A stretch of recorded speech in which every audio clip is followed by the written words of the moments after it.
Testing, testing. Materials testing and structural testing. Destructive or non-destructive? The difference is clear-cut. Destructive testing leaves you without a serviceable component or test specimen once the testing is over. The Sharpie test, the bend test, the tensile test, this chassis box section, this pipe section, and this car. They're all destroyed in the testing process. Well, that's no use if your structure is in daily service.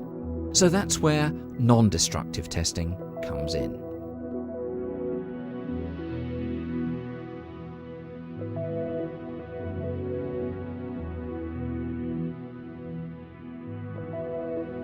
In this short introduction to non-destructive testing, we're going to be looking at half a dozen of the most common types of NDT.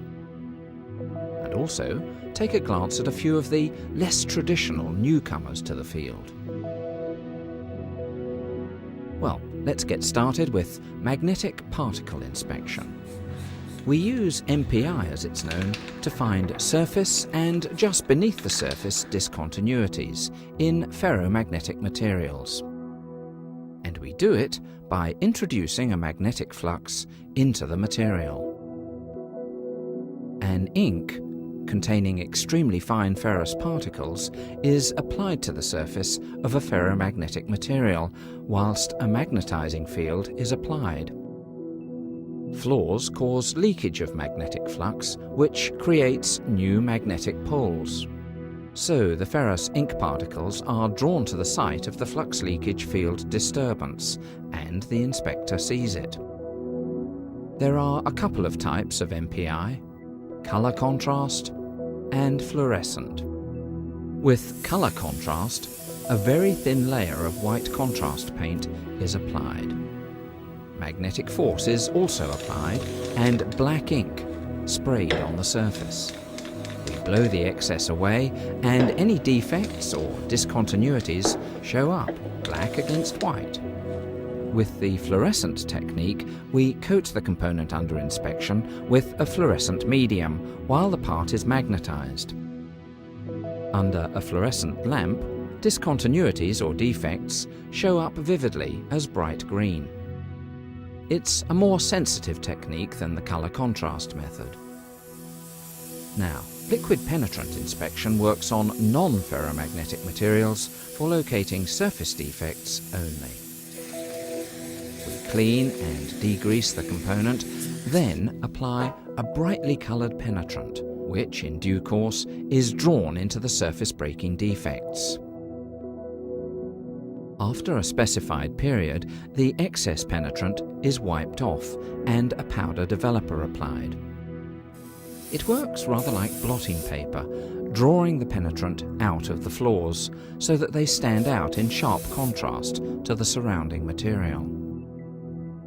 After a specified bleed time, the defects are recorded. Now, radiography is an entirely different type of non-destructive testing.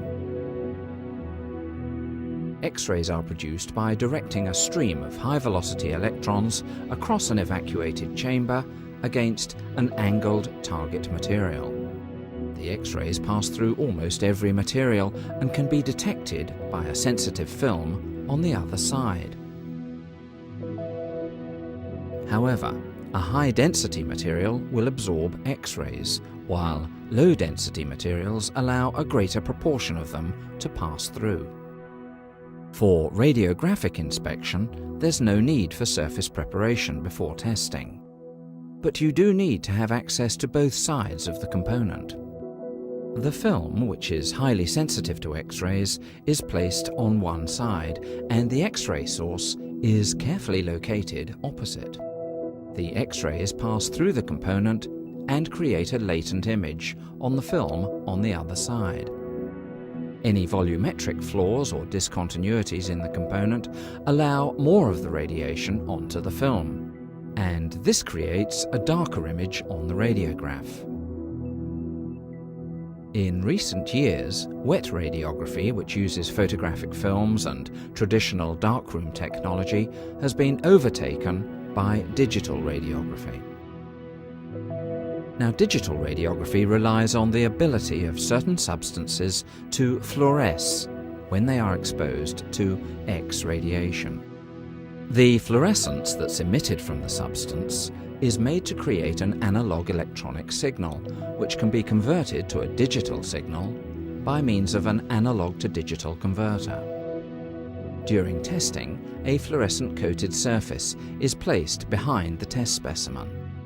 As the radiation passes through the specimen, it causes different levels of fluorescence to occur on the coated surface, depending on the dosage received, and this is controlled by the specimen geometry. This is then converted to a digital signal and displayed on a screen. Microfocus test equipment differs from standard radiography kit in that the focal spot size is extremely small, typically in the micron range. The benefit is that it produces radiographs with extremely high definition. The equipment lends itself well to producing large magnification images while retaining good definition of tiny defects. Some of the benefits of digital radiography over wet radiography are obvious. There's no need for chemical processing.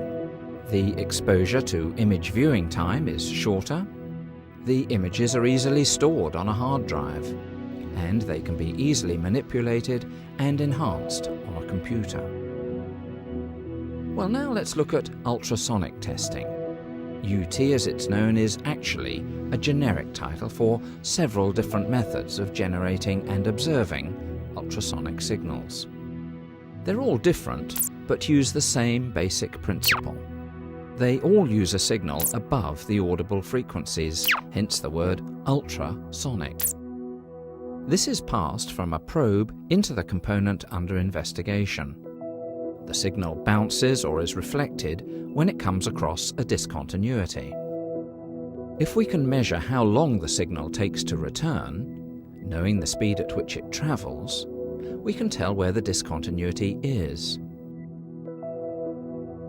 Time of flight diffraction, another type of UT, is used mainly for sizing planar floors orientated perpendicular to the surface. However, it's less reliable when there's a high density of defects, when the material contains scattered inclusions, and also with coarser-grained materials. TOFT is widely used in the petrochemical and nuclear industries for the inspection of butt welds in pressure vessels and process pipework. It's often used to provide critical floor sizing data for input into engineering critical assessments. Phased array systems work quite differently. They offer the possibility of performing inspections with ultrasonic beams of various angles and focal lengths, using a single array of transducers. So, what's it used for? Well, finding the same manufacturing flaws like lack of sidewall fusion, lack of root penetration, lack of root fusion, and porosity, in-service flaws like fatigue cracking, stress corrosion cracking, corrosion and erosion, and parent material flaws like inclusions, and lamellar tearing, only it does it quicker and with a reduced amount of scanning. A specific application of phased arrays lies in pipe girth weld inspection, particularly in installation of long pipelines, where it replaces conventional systems with many probes. This technique is also used for the rapid inspection of thick-section pressure vessel welds, turbine discs, shafts and blade roots, fillet welds, and welds in coarse-grained materials. So now to surface ultrasonics. It tends to be used for the detection of environmental cracking in petrochemical plant, and also fatigue cracks in civil engineering structures like bridges. As the name suggests, surface waves travel along the surface of components, penetrating to a depth of only one ultrasonic wavelength. It's used to find planar flaws that break the surface and lie at 90 degrees to the scanned surface, such as fatigue cracks in weld toes and also stress corrosion cracking. Finally, long-range guided wave ultrasonics make use of low-frequency guided waves to detect corrosion and erosion in pipework. The main advantage of the technique is that it provides 100% initial screening coverage of a long length of pipe and only requires local access to the pipe surface at those points where the transducer array is attached. It's suitable for use on pipe diameters above 50 mm and on wall thicknesses up to 40 mm. It's used specifically to find both internal and external corrosion, and also erosion in thermally insulated coated and buried pipework, corrosion under pipe supports, and hidden welded joints. So it finds its niche in petrochemical process pipework, oil and gas transmission lines, gas manifolds, offshore risers, jetty lines, and power station boiler tubes. Now to eddy current testing. In standard eddy current testing, a circular coil carrying an alternating current is placed close to an electrically conductive specimen.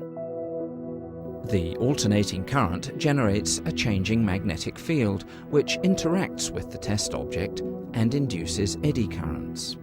Standard eddy current testing is essentially a near-surface technique.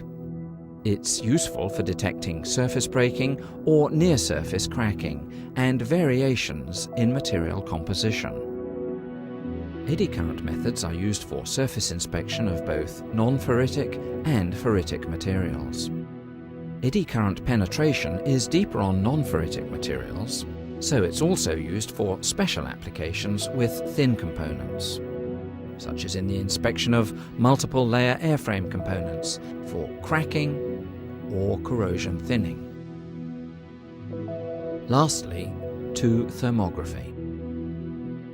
Thermography is the simplest of all thermal inspection techniques. It involves using an infrared camera to look for abnormally hot or cold areas on a component operating under normal conditions. Most modern thermal cameras are able to detect temperature differences of less than 1/4 degree Celsius, and they enable thermal images to be recorded on video or computer disk for future analysis. Thermography is a remote technique for use in most areas of plant, but is particularly suited to equipment operating at elevated temperatures. Active thermography, where heat is applied directly to the component, is used for inspection of low conductivity materials, like composites. Well, thermography just about winds up this brief introduction to the popular non-destructive testing techniques. To learn more, why not call TWI on 44 if you're outside the UK, 1223 899 000, or visit the website at www.twi.co.uk.